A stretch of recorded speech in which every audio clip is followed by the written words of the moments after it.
ఉషోదయం ప్రేమించు కాపరి ఉషా కిరణాలు ఉదయకాలపు వాక్య ధ్యానంనకు మిమ్మల్ని ఆహ్వానిస్తూ ఉన్నాం. ప్రార్థన. మమ్మల్ని మిక్కిలిగా ప్రేమిస్తున్న పరలోకపు తండ్రి, ఈ ఉదయకాలమున నీ వాక్యము కొరకు వచ్చి ఉన్నాము.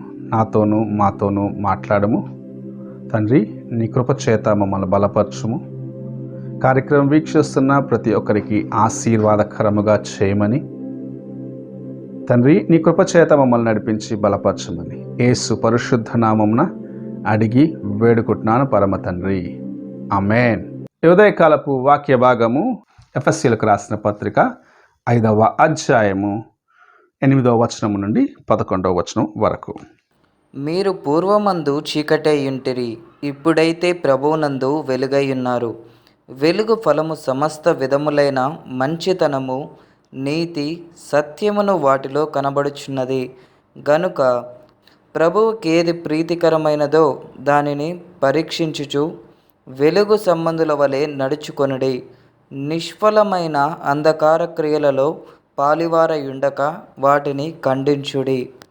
అపోస్తలుడైన పౌలు ఎఫెసీ సంఘమునకు రాయిచున్నప్పుడు చెప్పుచున్న కార్యము, మీరు ఒకప్పుడు చీకటిలో ఉన్నారు, ఒకప్పుడు లోకములో ఉన్నారు. మీకు దారి తెలియని వారిగా మీరు అలమటిస్తున్న వారు, మీకు వెలుగు అంటే ఏమిటి అని తెలియకుండా చీకటిలో తడవేవారిగా ఉన్నారు. యేసు ప్రభు నిన్ను ప్రేమించి ఈ లోకమునకు వెలుగు తీసుకువచ్చి నీకు ఆ వెలుగును ఇచ్చి ఉన్నాడు. ఆ వెలుగును నీ హృదయంలో నీవు కలిగి ఉండుము అన్న కార్యమును చెప్పటం చూడగలము. మన యొక్క కుటుంబములో చూసినట్లయితే మన పితరులైన వారు, మన తాతలు ముత్తాతలు మనం చూసినట్లయితే విగ్రహారాధన నుండి వచ్చిన వారుగా ఉన్నారు. వారు తమ జీవితంలో దేవుని యొక్క వాక్యమును ఎరిగేదానికి వారికి చాలా తక్కువ తరుణాలే దొరికి ఉండవచ్చు. అయితే దేవుని యొక్క వాక్యము నీకు నాకు ఇవ్వబడినది. వారి యొక్క జీవితమును మన జీవితమును ఒకసారి పరీక్షించుకొని చూసినట్లయితే ప్రభు మనల్ని ఎంతగా ఆశీర్వదించినాడు, ప్రభు మనల్ని ఎంతగా ప్రేమించినాడు, ఎంతగా మనం ఆయన కృపలో భద్రపరిచి ఉన్నాడు అన్న కార్యమును నీవు గ్రహించుకోగలవు. వారు ఈ లోకములో ఎన్నో శోధనలు, విగ్రహారాధనకు అలవాటు పడ్డవారిగా, ఎన్నో శోధనలకు గురి అయిన వారిగా జీవించినారు.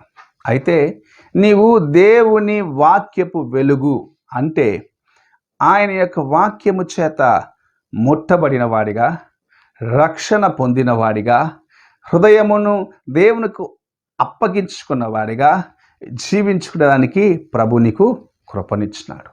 ఆ వెలుగును నీవు కలిగి ఉన్నప్పుడు అది ఇతరులకు కూడా నీవు పంచిపెట్టాలి. దేవుని యొక్క వెలుగు చేత నింపబడిన నీవును దేవుని యొక్క వెలుగును ఇతరులకు చూపించాలి. దేవుని యొక్క వెలుగు ప్రేమ, నీతిగా ఉంటుంది, సత్యమై ఉంటున్నది, సమాధానమై ఉంటుంది, దీర్ఘశాంతమై ఉంటుంది. ఆ వెలుగును నీవు కలిగి ఉన్నావు. ఆ వెలుగును నీవు కలిగి ఉన్నావు. ఆ వెలుగు నీ జీవితంలో ప్రభు అనుగ్రహించినాడు. ఆ వెలుగును ఇతరులకు పంచే బాధ్యతను కూడా ప్రభు నీకు ఇచ్చి ఉన్నాడు. ఈ ఉదయ కాలమున నీకు ఇచ్చిన దేవుని యొక్క కృపను, ఆయన యొక్క వెలుగును కలిగిన నీవు ఇతరులకును ఆ వెలుగును ఇవ్వాలని ప్రభు ఆశిస్తూ ఉన్నాడు. మొదటిగా. రెండవది, నిన్ను దేవునికి దూరము చేసేవారికి నీవు దగ్గరగా ఉండవద్దు అన్న కార్యమును జ్ఞాపకం చేస్తూ ఉన్నాడు. నీ స్నేహితుడుగా ఉండవచ్చు, బాల్యనాటి స్నేహితుడిగా ఉండవచ్చు.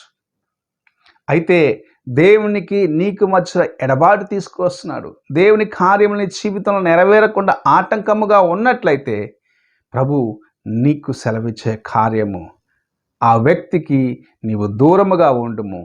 దేవుని యొక్క కార్యములను నీ జీవితములో నీవు అనుభవించగలవు. ఈ ఉదయకాల సమయమున నీవు ఎలాంటి కార్యముల చేత దేవునికి దూరముగా తీసుకొని వెళ్ళబడుచున్నావు.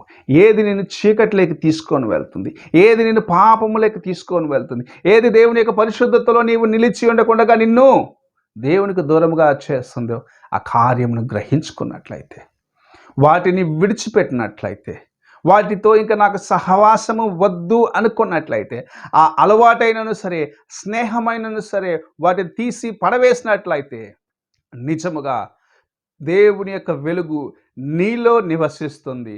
నీలో ఉన్న వెలుగు అనేకులకు వెలుగుగా మార్చబడి, నిన్ను వెలుగుగా ప్రభు మార్చి వాడుకుంటాడని దేవుని యొక్క వాక్యం సెలవిస్తుంది. ఈ ఉదయకాలమున అలాంటి వెలుగు కోసం ఆశిస్తున్నావా? లేక ఇంకా చీకటిలోనే నా జీవితం గుడ్డివాడిలాగా తౌడుకుంటూ నీ జీవితాన్ని గడుపుకోవాలని ఆశిస్తున్నావా? నీవు చీకటిలో ఉన్నట్లయితే దేవుని కార్యమును చూడలేవు, దేవుని యొక్క వెలుగును సంపాదించుకొనలేవు. నీవు చీకటిలో నుండి వెలుగులోకి వచ్చినప్పుడు దేవుని యొక్క కార్యములను చూడగలవు. ఈ ఉదయకాల సమయమున నిన్ను వెలుగుకు దూరము చేసే కార్యములను పరీక్షించుకొని తెలిసి వాటిని విడిచిపెట్టి దేవుని యొద్దకు రమ్మని ప్రభు నేను ఆహ్వానిస్తున్నాడు. ప్రార్థన చేసుకుందాం. మమ్మల్ని మికిలిగా ప్రేమిస్తున్న పరలోకపు తండ్రి, ఉదయకాల సమయమున మీరు మాకు ఇచ్చిన నీ యొక్క వాక్యం బట్టి స్తోత్రములు చెల్లించుకుంటూ, నీ కృపను సంపాదించుకుని నీ వెలుగులో నడిచేదానికి, మమ్మల్ని చీకటిలో నుండి బయటకు తీసేదానికి, ఈ లోకమునికి వచ్చిన నీతో నడిచేదానికి, నీ వెలుగును సంపాదించుకునేదానికి ఆటంకముగా ఉన్న ప్రతి పాపమును, ప్రతి శాపమును, ప్రతి విధమైన అవిధేయమైన కార్యములను మాలో నుండి తీసివేసి నీ కోసము నమ్మకముగా జీవించే కృపను అనుగ్రహించమని యేసు పరిశుద్ధ నామమున అడిగి వేడుకుంటున్నాను పరమ తండ్రి, ఆమేన్. తండ్రి అయిన దేవుని ప్రేమ, కుమారుడైన క్రీస్తు కృప, ఆదరణకర్తైన పరిశుద్ధాత్మిక సహవాసము ఇప్పుడు ఎల్లప్పుడూ తోడయుండి సదాకాలము నడిపించునుగాక. ఆమేన్.